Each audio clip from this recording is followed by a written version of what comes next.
안녕하세요. 소피비입니다. 산업통상자원부는 1일 일본의 수출 규제 조치 2년을 계기로 소재 부품 장비 경쟁력 강화 성과를 발표했다. 2019년 7월 일본이 수출 규제 조치를 단행한 직후부터 국내 기업과 정부는 주력 산업인 공급망 안정화와 소재 부품 장비의 경쟁력 강화를 위해 노력해왔다. 같은 해 8월 정부는 소재 부품 장비 경쟁력 강화 방안을 발표하고 2조 1천억 원 규모의 소재 부품 장비 특별법을 전면 개정. 정책 컨트롤 타워인 소재부품 장비 경쟁력 강화위원회를 가동해 기업의 애로 해소 창구인 수급대응 지원센터 운영 등 정책 대응을 실행했다. 그 결과 2년 만에 100대 핵심 품목의 일본 의존도 감소세가 3배 가속화되고 국내 소재부품 장비 기업의 매출이 약 20.1% 증가하는 등 성과를 거둔 것으로 나타났다. 또 일본 수출 규제 대상이었던 플루오린화 수소 불소화 폴리이미드 레지스트 등 3대 품목에서도 플루오린화 수소의 일본 수입액이 6분의 1 수준으로 하락하는 등의 성과를 거뒀다. 한국 산업부 장관은 지난 2년간 위기 극복 경험을 바탕으로 우리나라가 세계 공급망을 주도하면서 세계를 선도하는 첨단 산업 강국으로 도약할 수 있도록 계속 노력할 것이라고 말했다. 정부는 올해 6천억 원 이상의 추가 펀드를 만들어 우수한 소재 부장 장비 기업이 자금 문제를 겪지 않도록 지원할 계획이라고 한다. 여기까지 야후재팬 본문 내용이었고 다음은 댓글 알아보겠습니다. 이웃나라가 일본을 떠나는 것은 좋은 일이야. 앞으로는 품질 관리를 할 수 있을지, 새로운 소재나 제품의 독자 개발을 할 수 있을지, 그리고 금융과 무역에서 일본 은행의 보증이 없어도 거래를 할 수 있을 때까지 열심히 할 수 있다면 이웃은 홀로 설 수 있다고 생각합니다. 하지만 잘할 수 있으려나? 한국의 노력에도 불구하고 대일 무역 적자는 더욱 증가했다고 합니다. 어쨌든 서로 관계하지 않는 것은 괜찮아 부디 노 재팬을 달성해 주셨으면 좋겠습니다. 아직도 수출 관리의 엄격화를 수출 규제라고 하나요? 부정 유출이나 여울이 의심되니까 용도를 밝혀요. 어떤 조합품이라도 자국에서 생산할 수 있는 것은 훌륭한 일이고 일본 의존이 없어지는 것은 양국에 있어서도 전진이라고 생각하니 앞으로도 서로 거리를 두고 나갑시다. 단지 수입을 다변화했기 때문이라면 이웃나라에는 손해가 될 것입니다. 구미에서 수송하여 보다 높은 비용으로 소재를 얻을 필요가 있었던 점과 불확실성이 증가했기 때문입니다. 화이트 국가에서 제외는 계속합시다.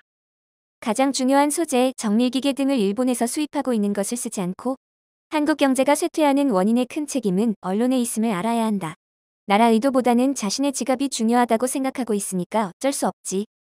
2년 만에 100대 핵심 품목의 일본 의존도 감소세가 3배 가속화되고 국내 소재 부품 장비 기업의 매출이 약 20.1% 증가하는 등 성과를 거둔 것으로 나타났다.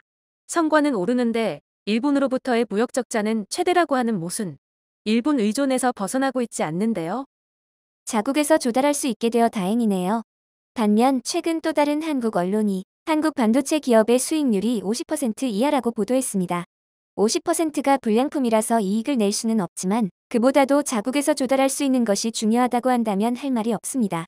일본 도움이 필요 없다면 떠나겠어요? 그거 다행이네. 이젠 일본에 의지할 필요도 없잖아. 사양 말고 거리를 두고 가자. 언제까지나 할 수 있지도 않은 일본의 마운트만 시도하는 음울한 나라 따위 일본은 상대하고 싶지 않다.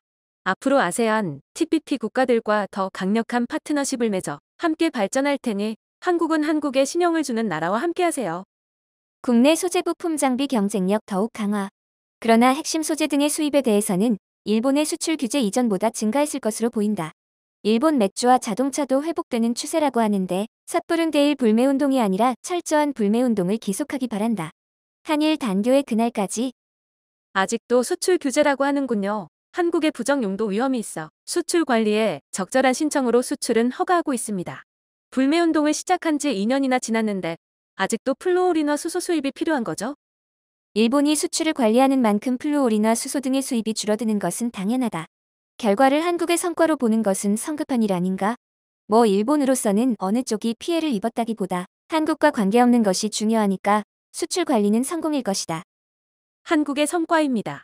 그 결과 반도체 불량률도 올라간 것 같은데 다만 한국을 특별 취급하지 않았을 뿐 언제 수출 규제를 했는지 모르지만 경쟁력이 강화되었다면 일본을 떠나면 되는 것 아닙니까?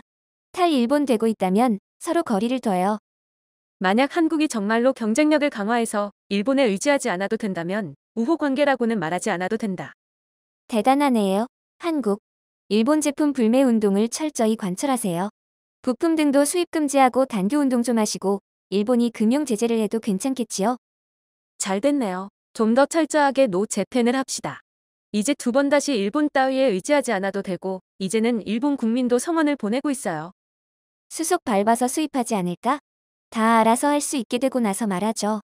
일본을 넘어섰어. 일본을 이겼어. 라고 말하고 싶겠지만 웃긴다 웃겨. 자급자족 좋은 거잖아요. 그렇게 하세요. 반일을 외치고 기성품 국산화의 매진이라고. 근데 대일 적자는 거꾸로 늘어가고 있는데 어때? 쓴 웃음뿐이다. 변함없이 울면서 강하게 쓰고 있는 기사, 사실은 갖고 싶어 죽겠지. 일본의 소재나 부품. 대통령이든 미디어든 자화자찬을 아주 좋아하는구나.